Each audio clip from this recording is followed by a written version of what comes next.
None of those are. Okay.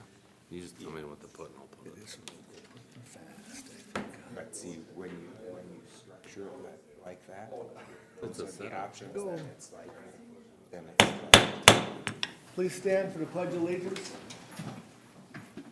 I pledge allegiance Allegiance to the flag of the United States of America and to the republic for which it stands, one nation, under God, indivisible, with liberty and justice for all. Morning, everyone. Morning, Mr. Chair. Mr. Chair. Any additions or deletions? Not at this time, Mr. Chair. None, I need a Make a motion. approved. I have a motion, I need a second. I'd second that. Any more discussion? If not, those in favor? Aye. Opposed? Motion carried. Consent agenda. Gentlemen, take a look at your consent agenda. Is there anything that you'd like to have pulled? Otherwise, I'll ask for a motion. So move, Mr. Chair. I have a motion, I need a second. This Second. will be a roll call. Commissioner Casper. Aye. Commissioner Lemire. Aye. Commissioner Blaine. Aye. Commissioner Jelinski. Aye. Myself is aye. Motion carried. Moving right along. National Crime Victims' Rights Week proclamation. Please come and state your name and tell us what you have.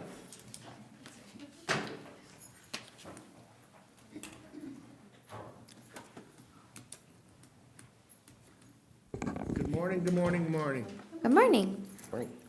I am Taylor Hernandez. I am the Child Abuse and General Crime Services Coordinator at Hands of Hope. I'm Lindsay DeMatteo. I'm the Sexual Assault and Volunteer Coordinator at Hands of Hope. Good morning. I'm Rocio Fernandez Lugo, the Domestic Violence Services Coordinator and Bilingual Advocate. Stephanie Ock, Executive Director. Good morning. Good morning. Good morning. Tell us what you have for us today. So I have the proclamation for National Crime Victims' Rights Week. Whereas the theme this year is How Would You Help? By providing victims with knowledge of their rights and available services, further strengthens their ability to recover by restoring a sense of self-empowerment. And whereas victims who feel understood and supported are more likely to disclose their victimization, seek services, and participate in the justice process. And whereas a multidisciplinary response involving collaboration among victim services professionals, criminal justice officials, legal professionals, medical and mental health providers, and community leaders is essential to reach and serve all victims, especially those who are marginalized, have disabilities, or live in remote locations. And whereas National Crime Victims' Rights Week, April 21 through 27th of 2024, provides an opportunity to recommit to ensuring that all victims of crime, especially those who are challenging to reach or serve, are afforded their rights and receive a trauma-informed response.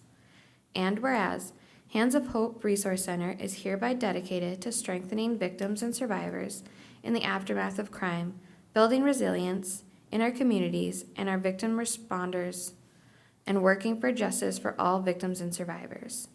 Now therefore it be resolved that Morrison County and the Board of Commissioners proclaim that April 21st through 27th, 2024 to be National Crime Victims' Rights Week. Gentlemen, I'll ask for a motion. So move. Second. Somewhere I got a second in there. All right. Any more discussion, gentlemen? Mr. Chair? Commissioner Jelinski. Taylor, I just need to take a sentence or a couple words out of what you said. Especially those who are marginalized, have disabilities, or live in remote locations. First of all, there's not one person ever that wants to be a crime victim, ever. No one wants that. And not everybody knows what to do once there's a crime that has taken place. Whether or not law enforcement has come, whatever it might be, not everybody knows, and you get mixed up, it doesn't make any difference to anyone. But especially those who are marginalized, have disabilities, or live in remote locations. No one really knows until it happens. Hands of Hope is a resource, an unbelievable resource. Thank you for all that you guys do. I appreciate it a lot. Thank you. Anything else, gentlemen? Again, how does one get a hold of Hands of Hope? There's a multitude of ways. You could call, you could stop in, you could visit our website. Stop in where? I know the answers to these. So we're located in the old historic courthouse, the one with the big clock tower on top. We're on the main floor. So we have 3 different offices, and we have a little picture and our name outside our door.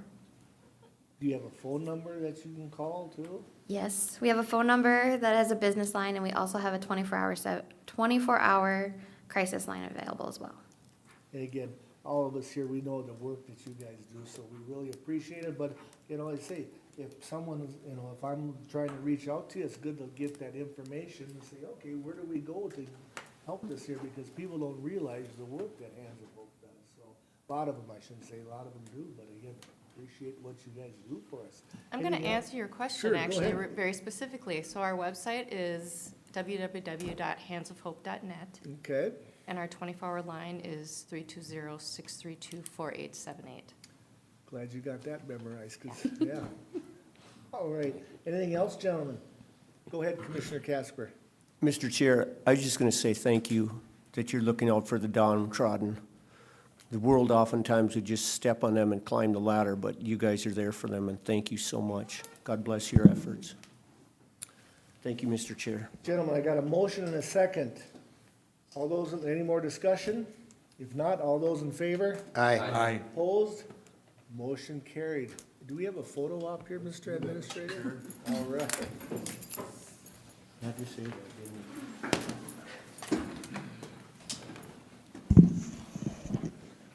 Could have them sit. Oh, okay. I mean, I don't care.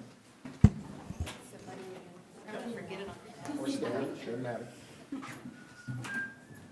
Good morning, thank you. Absolutely. Taylor? Come on down. Morning, ladies. You want to be in the middle? Try to be in the middle. Might as well come way over this way, because you're not centered. Yeah, the center is the desk there. See the desk in the middle? That's where the center is. I'm in Or the the center. desk are moved. We'll shift the ladies half a step this way. Little bit there you go. All right.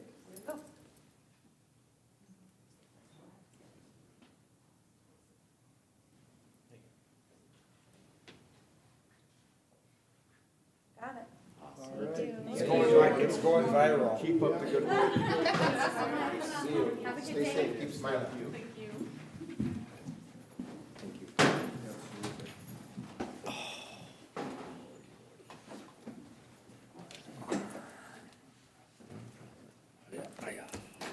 Come on up, young lady. National Donate Life Month Proclamation. Yes, good morning, everyone. Good morning, Denise. This month is National Donate Life Month. I'm here to bring a proclamation to the board. And I will go ahead and read the proclamation. By becoming an organ eye tissue donor, one individual can save and heal the lives of more than 75 people. During National Donate Life Month, we honor the compassion and generosity of registered donors, donor families, and living donors. We recognize the commitment of medical professionals, researchers, national partners, and all of those who work tirelessly to save and heal lives through donation and transplantation. Whereas more than 100,000 Americans, nearly 2,200 Minnesotans are currently on the national transplant waiting list. Whereas another person is added to the waiting list every 8 minutes, and on average, 16 people die each day while waiting for life-saving organ transplant. Whereas people join Morrison County to help us honor donors, recipients, and their families and caregivers. Also recognizing the clinical teams continuing their dedication work during the time to honor the gift of donation and save the lives of those waiting for a second chance at life. And whereas our efforts in promoting organ, eye, and tissue donation and the importance of registering your decision when applying for your driver's license or ID or donating to support education. And now, therefore, the Morrison County Board of Commissioners do hereby proclaim April 2024 as National Donate Life Awareness Month. Gentlemen, I'll ask for a motion. So moved, Mr. Chair. I have a motion, I need a second. I'd second that. Any more discussion? I'll bring something up. Again, I just checked my driver's license to make sure, you know. Now, when you get your renewal of your license, Denise, is it automatic renewal or you have to check a box again? You have to check a box. Continuously doing those things, so Again, I don't know how many years I, myself, has been a donator on my license, but I think some people just forget, because, for whatever reason, so, again, I support this wholeheartedly, so thank you for bringing it forward. Yes. Anything else? If not, I have a motion and a second. All those in favor? Aye. Opposed? Motion carried. Great. Thank you. Thank you, Denise. Come on up, Denise. Good work.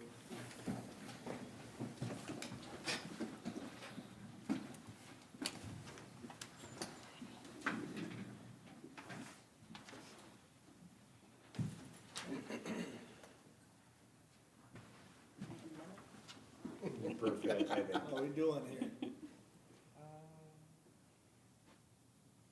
Perfect. All right.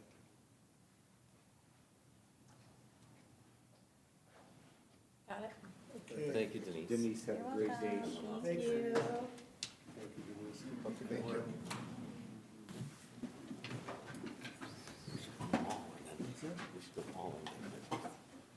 We'll do it next time.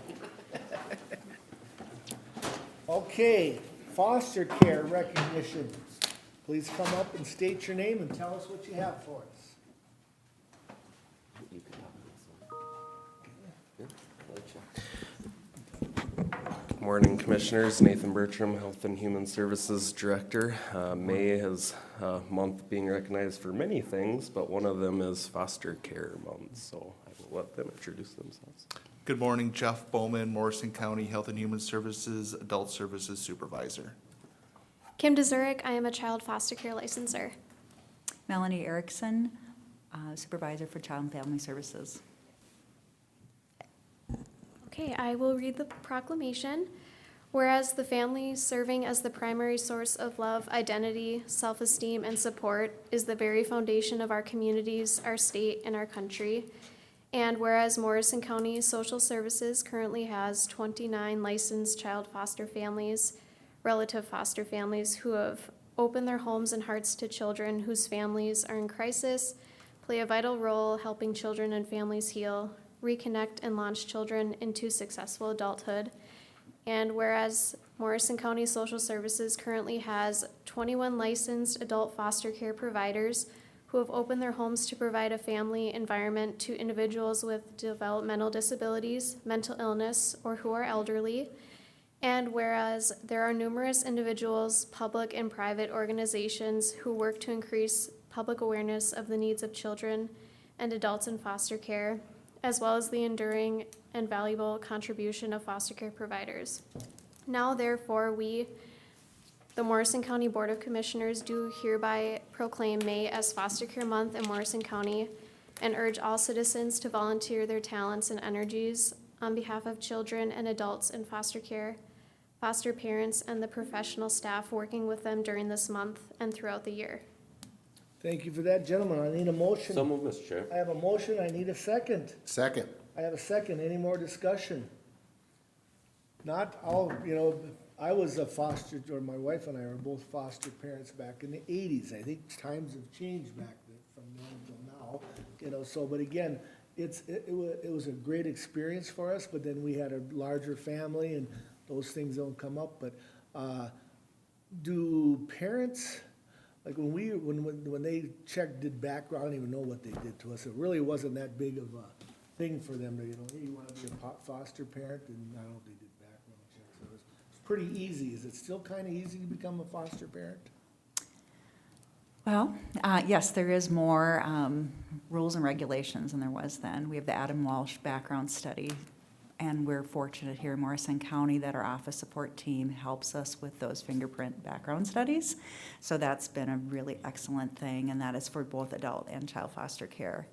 And then there's a home safety checklist that probably hasn't changed that much, but there's a lot more training, and we do a lot more training up front, I think, than probably in previous years. So relatives, of course, become a foster parents in an emergency situation, and then we work with them as quickly as we can to get them fully licensed. But if you're a relative or a kin to a child that's in crisis, then that, of course, happens fairly quickly.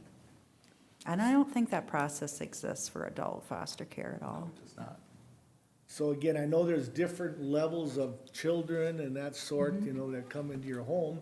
And I remember, it was your or back in. Julia. Yeah, you know, and, as far as qualifying the children that come in, I don't think they did that back then either. They just, you know, here, we're giving you this 14 or 15-year-old child and whatever. Oh, okay, sounds good to me, but, you know, I think it's come a long ways because you just don't have a child dropped in your lap. You know, you're gonna know kind of, what, you're getting into and that sort, so, but it's again, a great, organization for doing this here because there's kids out there that need that, you know, discipline, they need the loving and all that stuff, so we enjoyed it immensely. So if they want to reach out as a foster parent, they reach out to who and where? They reach out to Kim and Nikki. Kim has a counterpart, Nikki, who's not here with us today, and just ask to speak with them or email them, and they will set you up with orientation and discuss that with you. Kim and Nikki are really doing a lot right now over the last year, and we have a lot of plans for 2024 to do a lot for support for our current foster parents. So we're pretty excited about that and make it spending a lot more time with them. And is there anything further you want to say with regard to that? I don't think so. The first step, yeah, is talking to us and coming to orientation and to see if it's something that they want to continue to do. And there's orientation, we didn't have an orientation, we did, you know, so again, it shouldn't live in the past. You know, is what I was saying. All right, Commissioner Blaine. Mr. Chair, I want to make sure that we take time to thank all the staff that's here with us this morning, you know, on this issue of foster care. But I think the other point that I want to make too is that to make sure that we thank those families out there, those foster parents who've engaged in, and I think the work that they do may not be as simple as it may be in respect to what you first described, but the role they play in our community and in society, I don't think can be understated, the importance of that. And so I want to encourage not just all of us here in the room, but you know, all our fellow citizens here too, to make sure we take time to thank those parents, those families out there who engage in this process to be foster parents, to be foster families, both for the children and also for the adults out there too. Thank you, Mr. Chair. Gentlemen, Commissioner Casper. Mr. Chair, just a quick question. Do you know, and maybe the proclamation cited it, but how many children are currently in foster care? On average, at any one time, and I don't have the exact number, but it's usually approximately 50 per month. And that is not all foster homes, that's all placements. Foster care maybe would be around 30, and that's an estimation, yeah. Very busy. Thank you for all your work for these little ones. God bless you. Thank you, Mr. Chair. If there's no more discussion, I have a motion and a second. All those in favor? Aye. Opposed? Motion carried. Thank you. Thank you. Thank you so Thank much. you. Keep up the good work. We've taken a picture. This will be the last one. This will be the last one. Thank you. Where have I heard that before? Last one, until next time. Thank you, yeah. Thank you, Jeff. Yes. Thank you, Emily.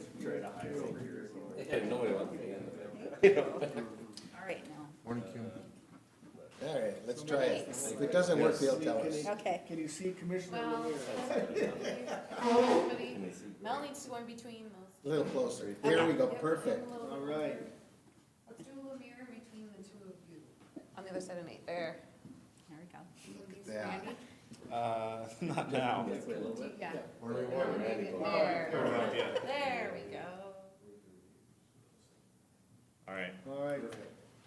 Sorry, 1 second. Yeah, somebody's got to adjust. Sorry. Commissioner Zelinski's hair's out, please. Yeah, exactly. Sorry. There, it's good now. All right. Thank you. Thank you. Thank you. Thank you, guys. Keep up the good work. Great day, guys. You guys as well. Thank you, Emily. Thank you. Stay safe, have a great day. Thank you. Sheriff, come on up.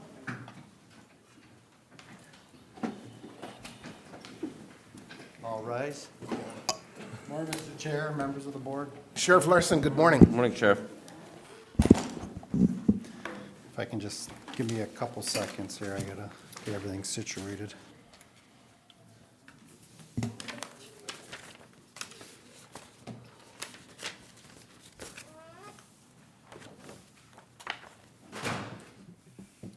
So, I'm in front of you today to give the 2023 annual review. And I just want to say, it's been an honor so far to be the sheriff from Morrison County and to work with you guys. Appreciate our relationship and there's a lot of information in here. I'll probably skim through most of it, but then we'll open it up for questions. So, starting with the first page, we had 11,289 complaints, and that's compared to 11,599 in 2022. So it went down a little bit. Some reasons could be the number of traffic stops we make. Sometimes it's the amount of carry permits and permit to purchases, things like that. Those numbers all get added into the final numbers. So you'll see our complaints received. The busiest month we had in 2023 was May.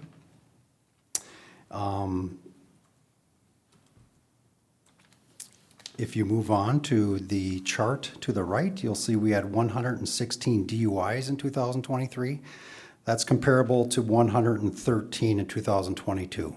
So pretty similar, but when you look at the breakdown, that's when the numbers kind of get interesting. We had 37 DWIs in 2023 that involved drugs, and in 2022 we had 10 DWIs that involved drugs. So pretty significant. It's like a 31%. It's 31% of our DUIs, so it's a substantial increase. A lot of variables go into that. I think number one, guys are getting trained on what to look for. We see a lot of driving conduct where we don't smell alcohol. There's maybe a preliminary breath test gets introduced and they blow into this machine and it blows zeros. So now it's telling us, okay, what else is going on here? And as long as we have enough reasonable suspicion and probable cause to do a search warrant, we'll do a search warrant. We'll wait for the results to come back from the BCA, and then that's when we're getting the information that they were under the influence of drugs. So you'll see it's continuing to go up, and I guess that's good and bad. It's bad that what we have to deal with, and knowing that there's a lot of people under the influence of narcotics out in our community, but it's good that we're getting these people off the street. Commissioner Lemire. On that note, could part of that be the legalization of the cannabis, the THC in Minnesota? So I don't have an answer as far as the breakdown of what's, what narcotics were actually in the system, but I would say yes. I would say the law has made it pretty much relaxing for people, I guess, is my opinion. And what I mean by that is if you rewind like 3 years ago, if you had a glass pipe in your vehicle with enough residue of, let's say, methamphetamine that would test, that was a felony. That was a 5th-degree controlled substance violation. Well, then the law changed and it made it a gross misdemeanor. So it went from a felony to a gross misdemeanor. And now currently you can have a pipe with test residue, i.e. methamphetamine, crack, you name the drug. And as long as it's just a little bit of residue that's, just enough to test, it's no longer a crime. So we've been decriminalizing drugs. And in my mind, when you do that and the public is aware of it, we have to deal with that. So I would say yes, has something to contribute to. Mr. Chair? Commissioner Jelinski. Sheriff, if I may, you said something about getting a search warrant. court order, call it whatever we wish to. When you're talking about a search warrant on a DUI, can you kind of elaborate just a little tiny bit? Sure. Obviously, you made the stop, you blew into the machine said 0, and then?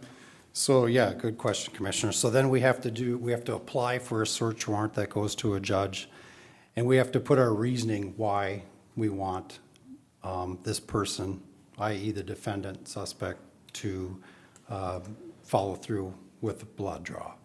And usually it's going to be the driving conduct that was witnessed. It's going to be the field sobriety tests that they may have failed. It's going to be any eye tests that we do, horizontal gaze nystagmus, we call it, things of that nature. Any certain signs or cues that we are trained to look for that that person actually failed during the testing phase and investigation are going to be listed in that search warrant, and then the judge is going to have to sign off and/or deny that search warrant.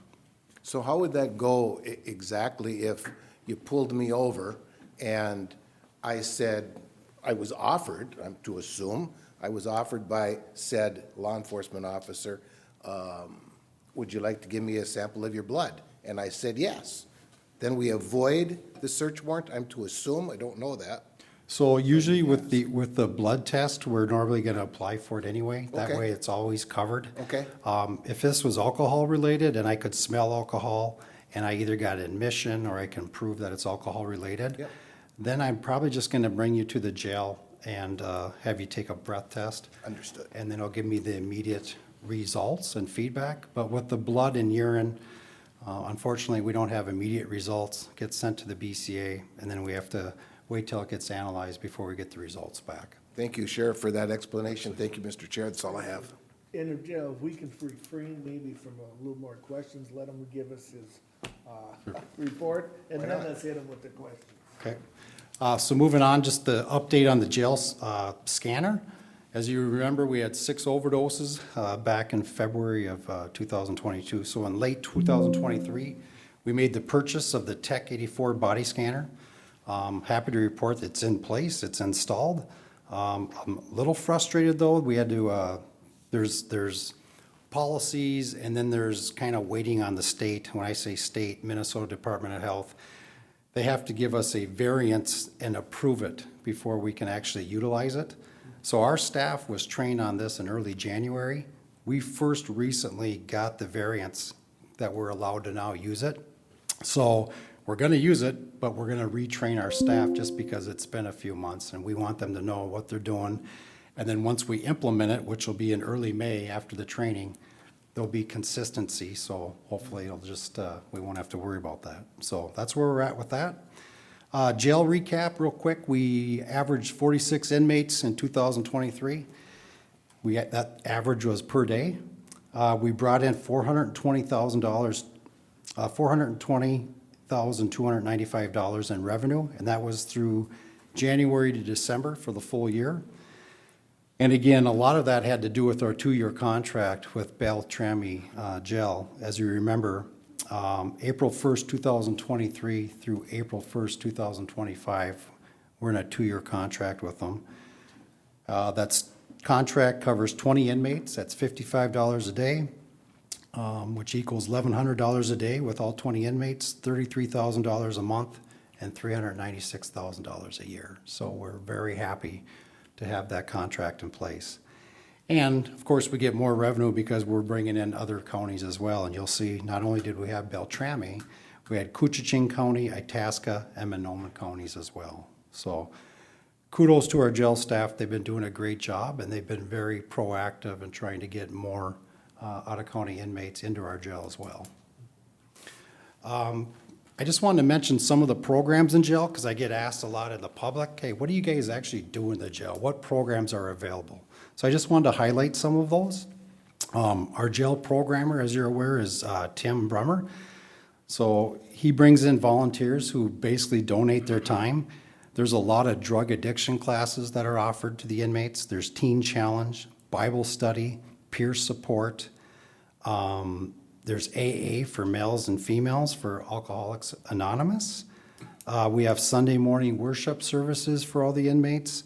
And then we have Residents Encountering Christ, which is 2 weekends a year where we bring in over 40 volunteers that come in to share the word and to work with our inmates. And we found this to be just a great program because these volunteers can share their life stories, and some of them have been in our facility before. Some of these people have hit rock bottom, and they're sharing the Holy Spirit with their inmates. And my belief is if we can change 1 or 2 inmates, even if it's out of 20, we're still doing good. So we want to continue that program as well. Moving on, you'll see we did a little article with our special weapons and tactics. I had Sergeant Gross just write me up something. And the biggest thing, as you're aware, we came to the board in 2022, just to get our new tactical vests. So we got that. We appreciate the support with that. We did some cosmetic changes to our MRAP. Our MRAP is in the bottom of the picture here. It's our armored vehicle. It's a mine-resistant, ambush-protected armored vehicle, and we had new paint done, some armored sliding windows. Those windows are utilized so if we go up to a scene where it's unsafe to exit the MRAP vehicle, we can still deploy less lethal, chemical smoke, lethal rounds if needed. So it gives us different options. We still have a close relationship with a lot of different teams surrounding us, just because we rely on each other. If there's a call out, sometimes we get called just because they're down in manpower. So we usually work together and help each other out that way. And then if you remember late February, unfortunately, we had the Burnsville tragedy, where we had a firefighter, paramedic, and then 2 officers that were killed. And in that case, there was over 100 rounds fired upon law enforcement, 40 of which struck our armored vehicle. So it's important that we have this vehicle, not only for our team, but if we ever need to bring it to use it for rescuing purposes, any community members, whether it's shots fired or could be used for basically floods, anything where you need to get this vehicle to rescue people, can be used as a huge resource. So moving forward, I just wanted to bring up the sheriff front office. I think we spend a lot of time on what our dispatchers do, what our correctional officers do. We talk about what our deputies do, but a lot of people say, what does your front office do? And they're really the nuts and bolts of the operation. They're putting cases together.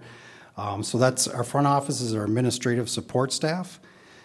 We have a records supervisor, administrative support specialist, and a records technician and civil process specialist.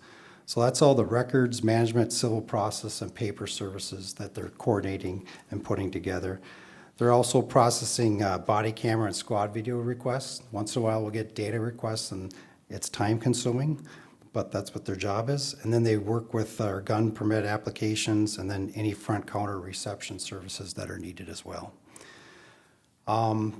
Moving down to our mental health. This is something that we never really kept track of. We never coded it just because there's not an easy way with the records management system that we have.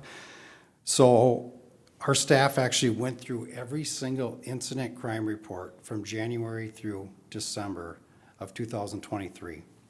And what they did was they came up with a tally of 197 calls for service for mental health services. The breakdown included 101 calls for service that were related to suicidal calls.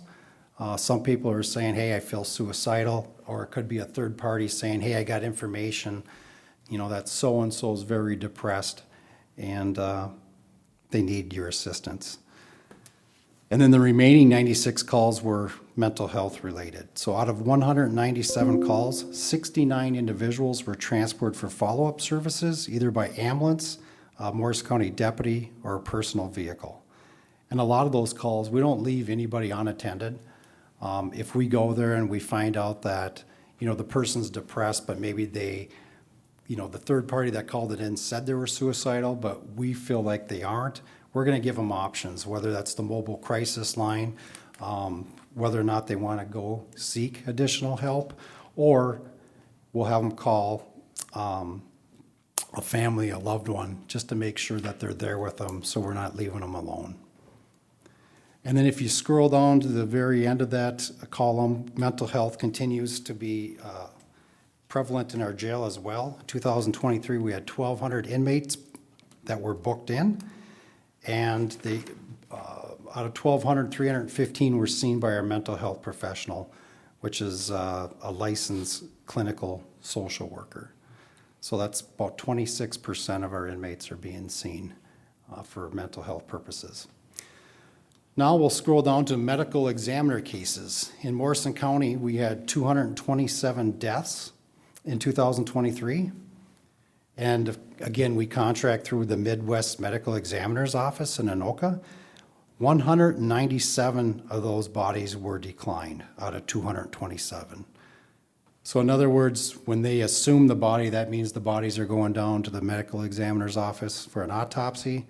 And when they decline it, normally what that means is they're having the family get a hold of whatever funeral service that they request, and the funeral home will actually pick them up from there. A breakdown on the number of deaths, we had 30 bodies assumed. 1 was a homicide, 17 were accidental deaths, 10 were natural deaths, 2 were suicide related. Of the 17 accidental deaths, 1 person died from asphyxia, 15 died from blunt force injuries, 1 person died from environmental exposure. Basically, they froze to death.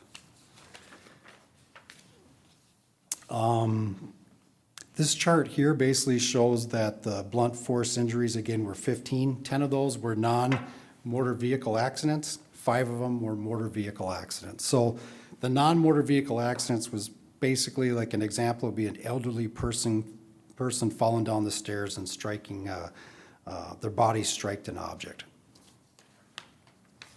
The next slide. So this is our toxology report, and I think this is very important to highlight. So the medical examiner's office, the Midwest Medical Examiner's Office in Anoka, they oversee 37 counties, which covers approximately 1.9 million people. So from the bodies that were assumed, they're giving us a breakdown of what drugs were prevalent in the system. I'm happy to highlight that we had 0 deaths in Morrison County due to drug overdoses.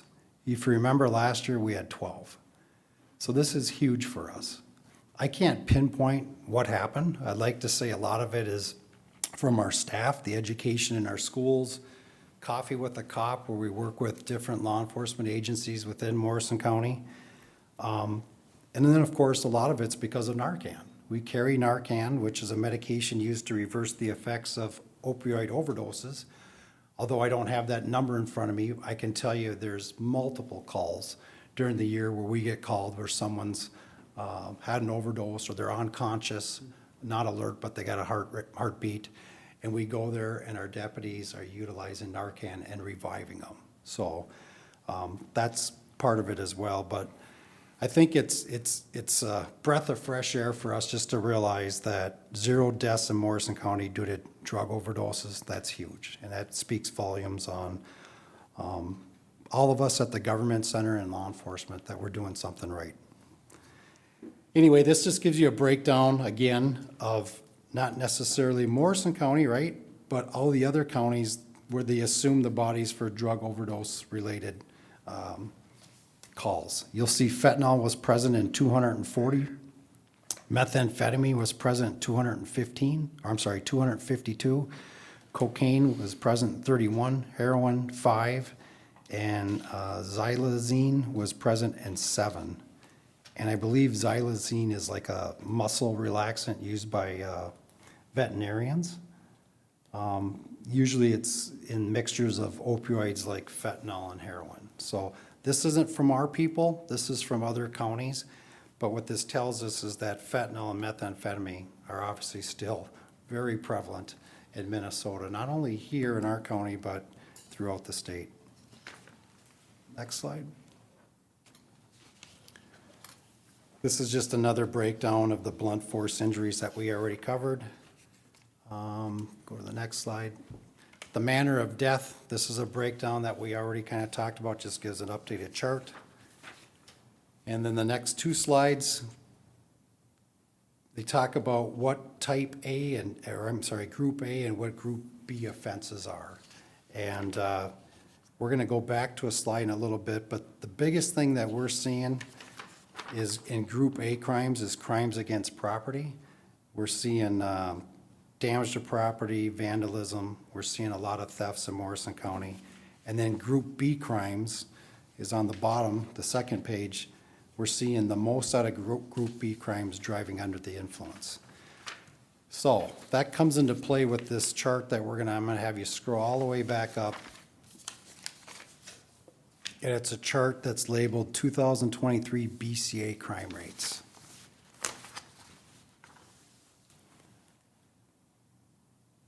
One more, I think. Other one. There we go. Hopefully you can see it on your screen. Fairly decent, but basically what this is there's Morrison County with 13 other additional counties that were used as a comparable. So these counties are either, similar in size, population, and similar in size as far as how big the county is. So for square miles out of the 14 counties, we're the 5th biggest county. For population, out of all the counties, we're ranked 7th. However, for the crime rate, we're ranked 2nd highest. So that's somewhat concerning. However, I'm trying to wrap my head around this, so I had a lot of questions for our office support supervisor, how this actually comes into play. We report to NIBRS. We've been doing that since 2020. NIBRS is National Based Reporting System Incident. It's a national based reporting system. What we do is if the call comes in as a theft, here, this would be an example. The call comes in as a theft. Let's say it's a theft of a vehicle. It's going to get a NIBRS code immediately, and that code's going to stay with it through the duration of the event, even when it's closed. However, if we find out that it got called in as a motor vehicle theft, but then days later we find out, oh, you know what, this is more of a civil case. Someone actually was borrowing it, but the registered owner didn't know it. We don't go back and change that NIBRS code. It stays as it should, as a theft. That's the way our staff was taught. That's the way they continue to do it. But when I spoke with my office support supervisor, she informed me that doesn't mean that's what every agency is doing. Now, how do our numbers get so high? Well, let's say there's 15 or 20 mailboxes that get hit in 1 month. Each mailbox is a separate complaint. It's not like we do one complaint for all these mailboxes. The other thing I looked into is we have a lot of fraud cases. A lot of them, i.e., are scams. We do reports on scams. And the reason we do that is that way I can track it all. And if there's new scams that are evolving, I can do a press release and let the community kind of know what's going on. Some agencies don't do that. They'll say, well, it's just a scam. We're not going to make a report. There's nothing we can do. So we do a lot of that as well, which brings our numbers up because we get quite a few of them. And then the other thing is the theft complaints. So out of Group A, damage to property, fraud cases, theft complaints, those are our big ticket items. And then out of Group B, our DUIs, obviously that's just being proactive. Our guys going on the street making all these arrests, and that's why our numbers go up in Group B. Now, I just want to point out this does not include any of the small towns. This does not include Little Falls PD, Pierce, Royalton, Motley. This is just Morrison County Sheriff's Office. So when you look at our chart, you'll see Morrison County, our population's listed as 21,967. That's just because it's Morrison County residents, and then it shows our crime rate. With that, I think I've gone over a lot. I could sit here all day. I'll just open it up for questions. Gentlemen, any questions? Mr. Chair, Go ahead, Commissioner Blaine. couple things. The MRAP vehicle, was that used was that vehicle used then in the incident where the 3 officers or the 2 officers and the first responder were hurt or killed, in Burnsville recently? Was our vehicle used down there? Ours specifically was not, Commissioner. But they used a vehicle like that? Correct. Then, okay. So then to that point, so how often is this vehicle utilized, like in 2023? How many times was the vehicle utilized? And I realize, like you had stated in your report there, you have a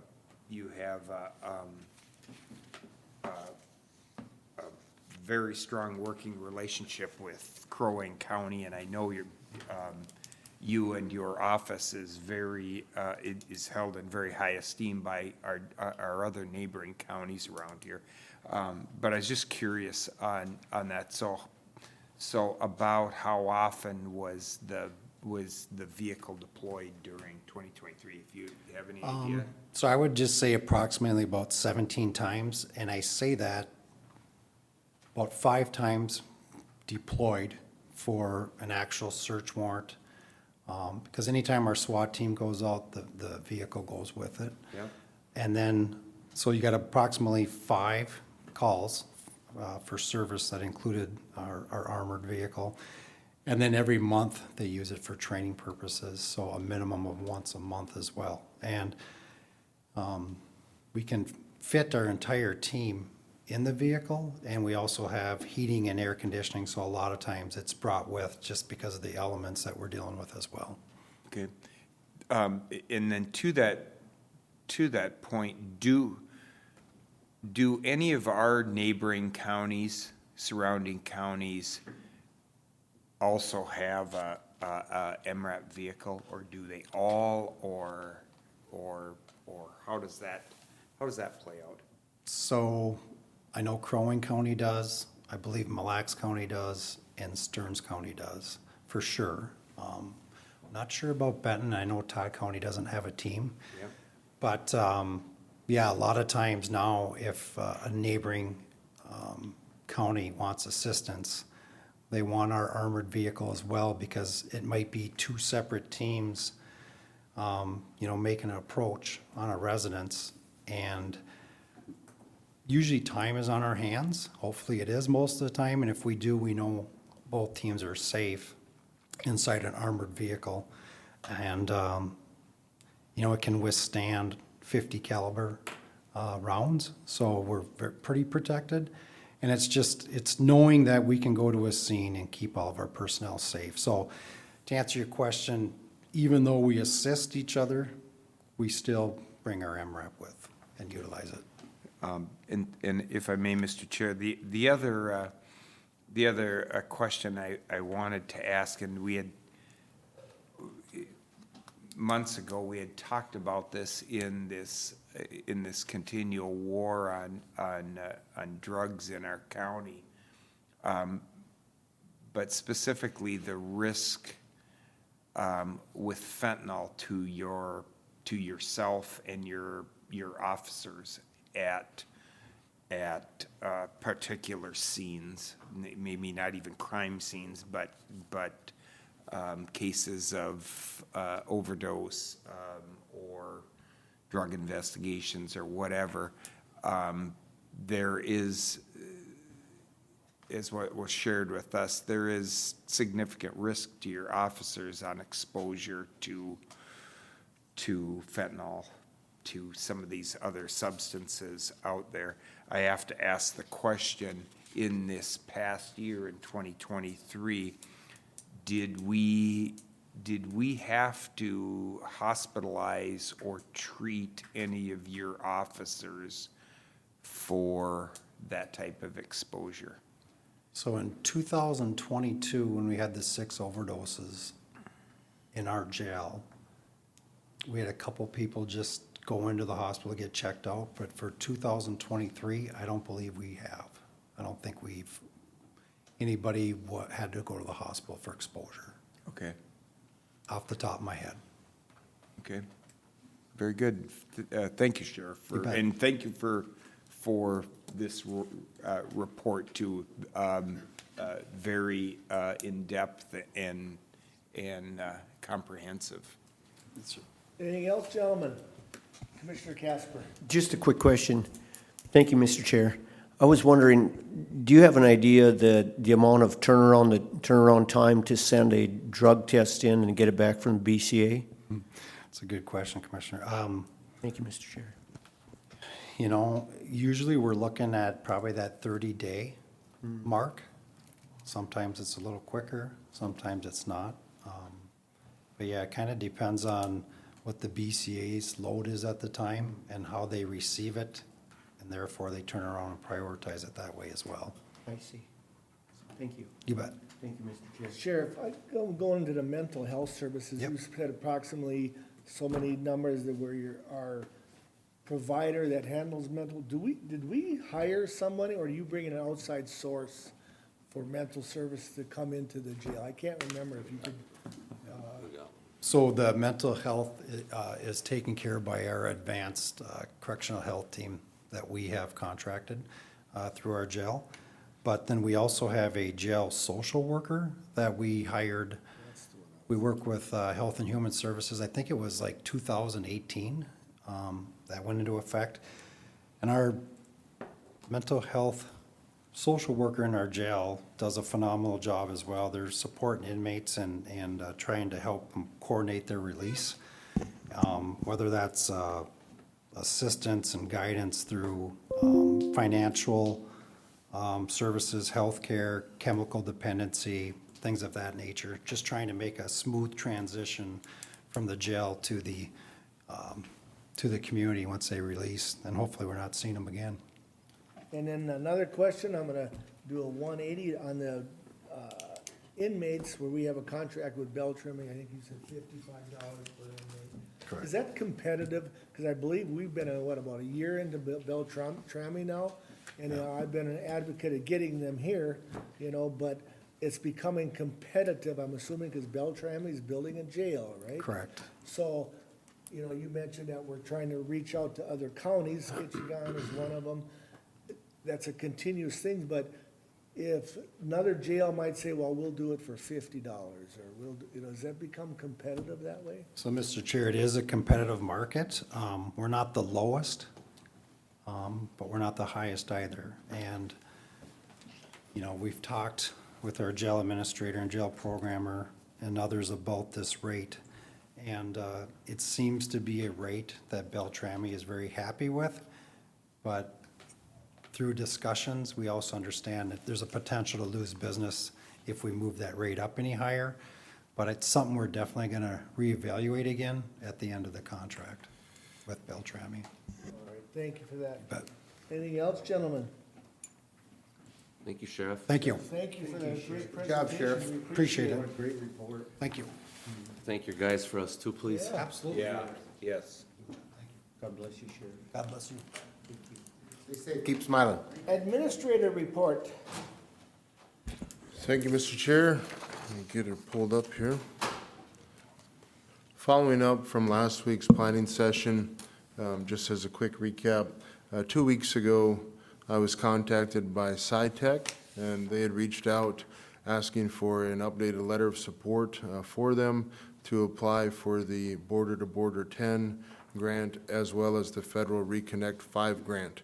In addition to that updated letter, they had also asked if the county would be willing to contribute a monetary amount to that packet, which would give them additional points. I presented that last week at planning. The board had asked for me to come back with some additional information, and that's what I'm here to do today. A little bit of history. SciTech since 2010 has invested over $25 million in fiber to the home, and that's not all just Morrison County, but that's their efforts. $40,000 to put in a mile of fiber. For comparison, Todd County did provide the letter and monetary amount in $5,000 to the project. And again, as a reminder, if the grant is not received, then no money is contributed to SciTech. The deadlines are May 10th and May 20th respectively for the state and federal grant. And as a reminder, the county did provide a letter previously to SciTech, which may have helped them in receiving some support. At the end of this, I'll recommend that a updated letter is provided and that the county commits $5,000 from the Local Assistance and Tribal Consistency Fund. And that fund is tied to American Rescue Plan, and it was received, anybody who receives PILT or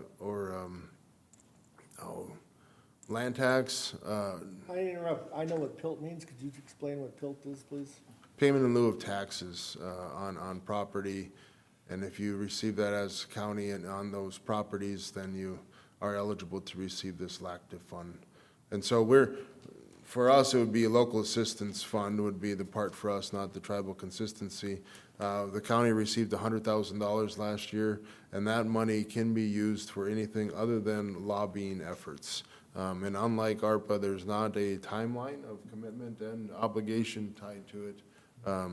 So that would be the recommendation. More history of projects that SciTech has executed and had approved. If you see the areas in pink, that was a 50-50 grant and a $6.5 million project. It impacted parts of Morrison County, west of Little Falls, west of Swanville, and then a southern area in the county. And then again in blue, I think it is here, I'm sorry, green, was a border-to-border state grant, and they did a 75-25 low-density grant. So they qualified that because the rural areas there, and again, that's north of Swanville primarily in those areas in green. One more slide here, no, maybe two. Additionally, the blue area, another $1.5 million contract, again, north of Uppsala here, that they did with a 50-50 grant in 2021, and an orange, just in some of those outlying areas that weren't covered in the original projects, was a SciTech project on their own. So that gets us to the one they're applying for now. That is in that area in the yellow, which is Bolus area, a little bit south, right to the edge of Morrison County, North Prairie, Flensburg area, and Sobieski. So they will be applying for both the border-to-border 10 and the federal Reconnect 5. They wouldn't get both, it would be one or the other. It covers approximately 98 miles and about a $4.5 million project. And that's the one that they came to us here 2 weeks ago looking for support. That's their next targeted area. So it all nests into their map and in their area of where they're trying to provide this fiber support to the county. So again, looking for the board's decision to provide an updated letter and commit $5,000 of the LACTIV funds to SciTech for this round of application. Man, I got a question for you, because I understand if they don't get the grant, the $5,000 comes back to us, but you're talking Flensburg, Uppsala, Bolus. Do they have to do a match too? So if this is approved and it costs X amount of dollars to bring it into Flensburg, does the city, or I don't know what they're, a corporation, would they have to pay some of that too? Or is that all gonna be grant funded for them? You know, I asked them specifically about the townships that they are working with in those areas. And they said there's support, of course, from the townships. There is no requirement for a match funding or that the city does or townships contribute to that. So I think the quick answer to you, Commissioner or Mr. Chair, is that the answer is no. But obviously there's support and folks are wishing for it. Commissioner Blaine, this is your district. I'm assuming you got one or two questions. I may not necessarily have one or two questions, Mr. Chair, but I would make a motion that we follow this recommendation, and we'd be willing to commit $5,000 out of that LAC fund for this to help. And I think what we have to understand is we're using that money to help SciTech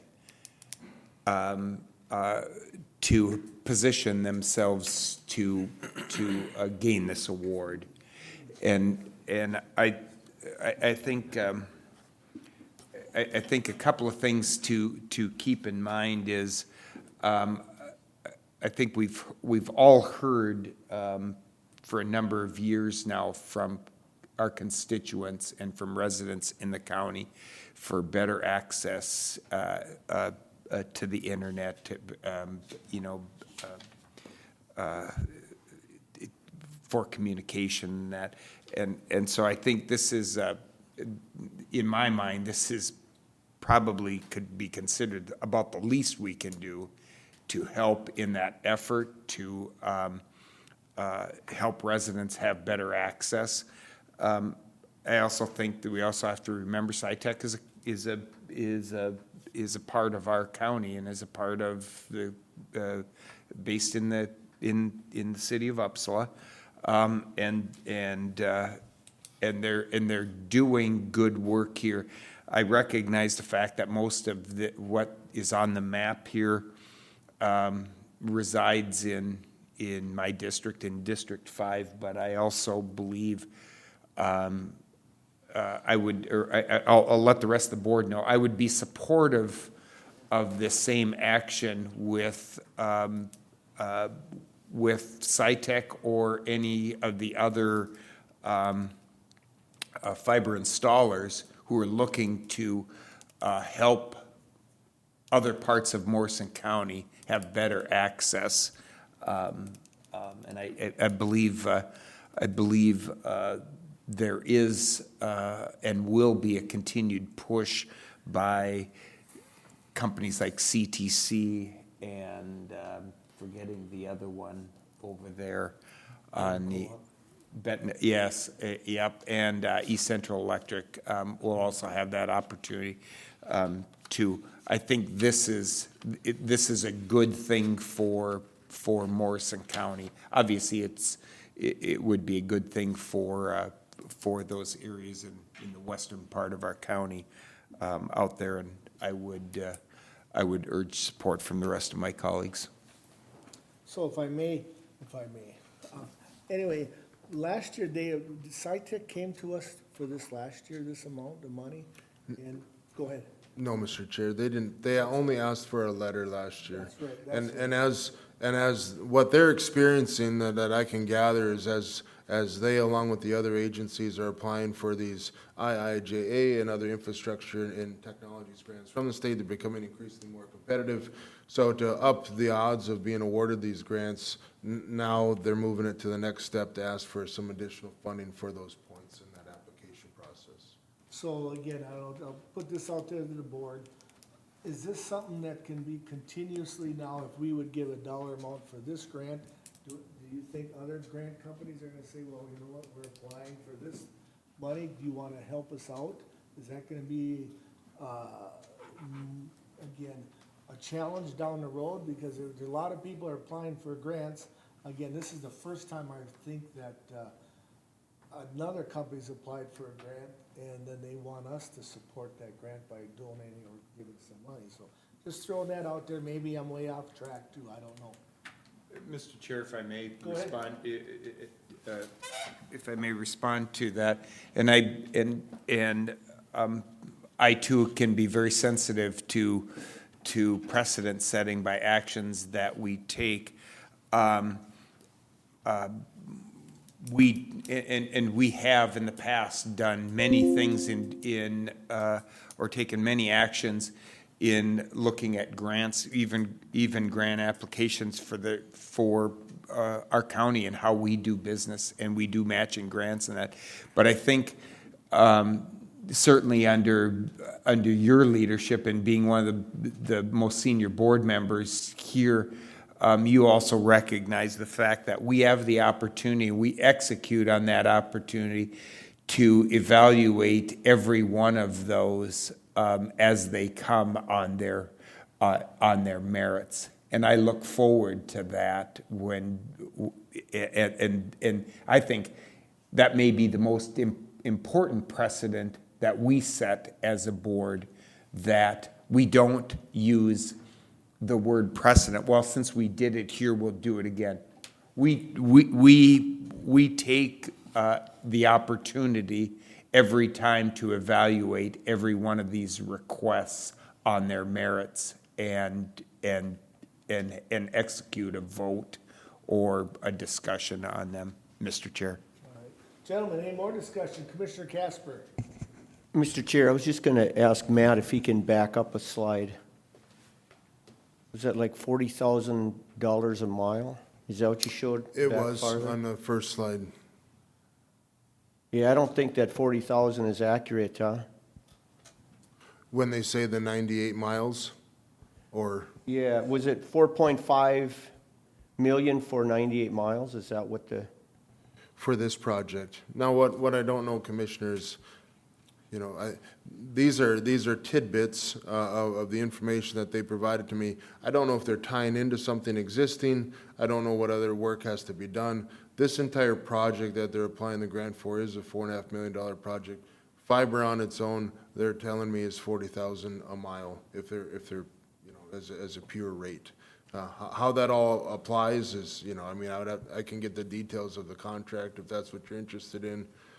But I don't know if I can get you there with the math on those two. Yeah, I'm just curious, because I talked to a person that's involved with this. They're talking closer to, it's $600,000 a mile by the time everything's put in there. And that would make sense why this is costing that kind of dollars. And I also learned that it's very common in counties often give large amounts to help support these projects, you know, just for your information. Thank you. Commissioner Lemire? I just want to make a small comment on your concerns, because I have the same concerns. But how I'm looking at this is, it's an investment, a $5,000 investment for $4.5 million worth of infrastructure for the citizens in Sobieski and Flensburg vicinity. And I'm, in my mind, that's where that $5,000 is going. It's not going to SciTech. That's how I'm dealing with that myself. So just wanted you to let you know, maybe it'll make you feel better. Commissioner Jelinski? Thank you, Mr. Chair. First of all, is there a second to the motion? Not yet, I didn't ask, I didn't even. There is a motion, correct? Greg had a He made a motion. motion, but I didn't, Mr. Chair, I'll second the motion for further discussion. I got a motion now from Commissioner Blaine and Commissioner Jelinski seconded. Any more discussion? Commissioner Jelinski? Thank you, Mr. Chair, I do. I'm going to turn to our administrator, and I'm going to ask, how big is the local assistance and tribal fund for Morrison County? I understand $5,000 to some people is a pittance, and to some people it's an awful lot of money. And still to this day, $5,000 to me is a lot of money. So how big is that pot that we're talking about? And to follow up on how big the pot is, do we have a destination for that pot, if you will? The first answer, Commissioner, is it's $100,000. Okay. That the county's received. It is not earmarked or identified for any other usage at this time or investment. I didn't provide, but I can now. When we receive this, we also receive guidance, and this is a federal fund, provisions of health services, education services, court services, police, fire, emergency. These are all places that they're recommending it go to, or say options that it could go to. Capital expenditures on core facilities and equipment, including housing and community development. Infrastructure, including roads, bridges, and all the way to technology infrastructure, which is where this falls. Long-term economic development activities, including affordable housing development, workforce development, and other programs. General government operations, such as general government administration, personnel costs, administrative facilities, and meeting another federal program, non-federal match, or cost-sharing requirement. So, Thank you. Yeah, it's, to answer your question. And thank you for that. I will also add that I would agree with Commissioner Lemire that this is supporting Morrison County. This isn't just supporting, incidentally, Sobieski and Flensburg. This is an effort to support Morrison County.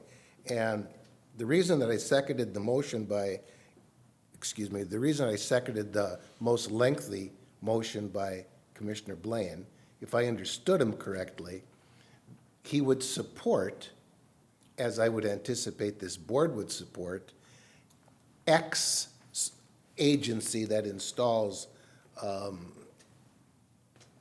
fiber, if you will, such as SciTech. So another agency in Commissioner District 1, 2, 3, or 4, that if there was an agency that came before this board virtually requesting the same thing, that we would support that too. And that would be the purpose of my seconding the motion and my follow-through with supporting the infrastructure to Morrison County by going forward with this request.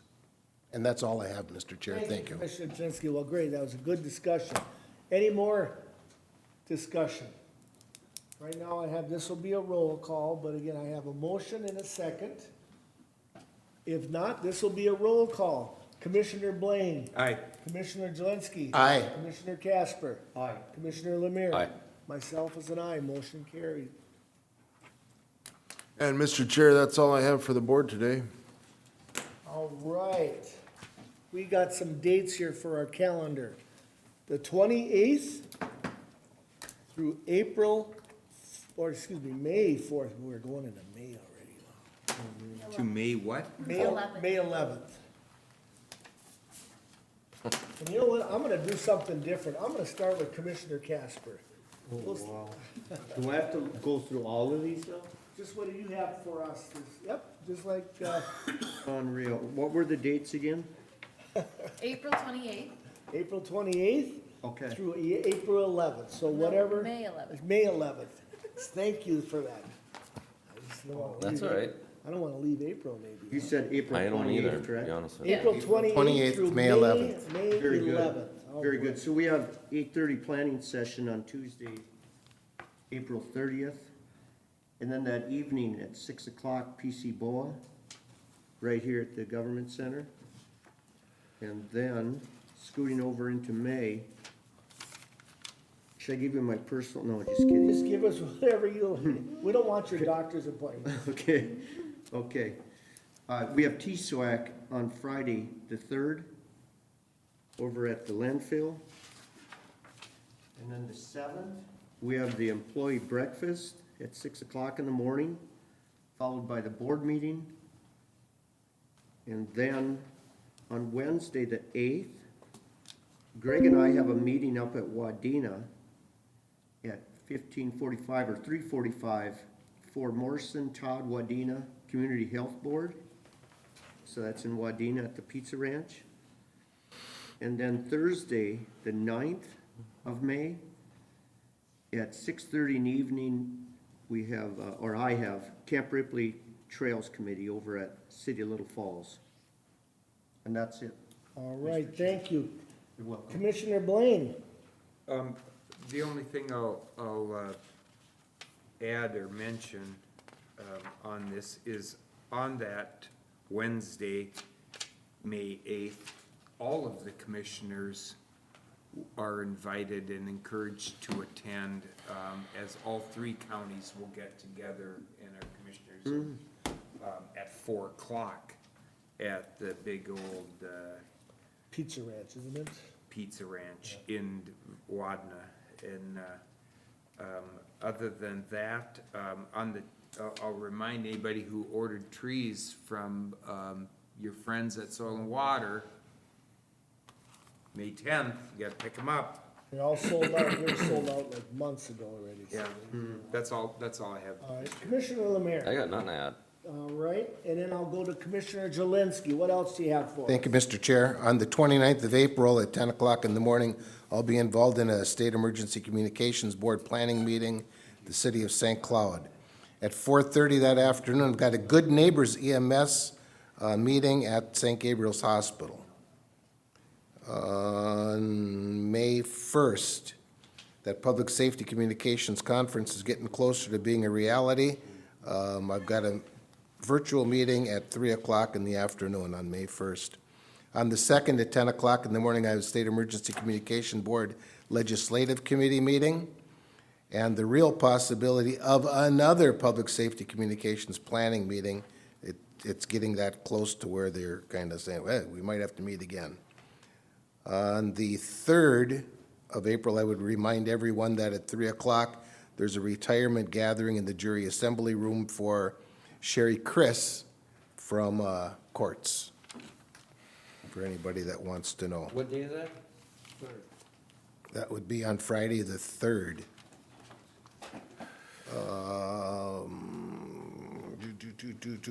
I will be at the Public Safety Communications Conference on May 6th, 7th, 8th, and 9th.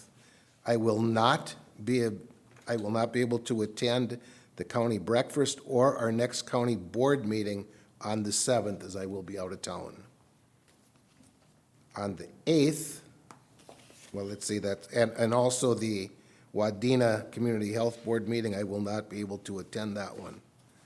On the 10th at 10 o'clock in the morning, I have a Central Minnesota Regional Advisory Committee meeting, a RAC meeting, that will be virtual. And Mr. Chair, that should be everything that I have. Thank you. You got me pretty much covered, except the employee appreciation, we have to really, what time do you want what time does that start, or? Chair's supposed to be here at 5.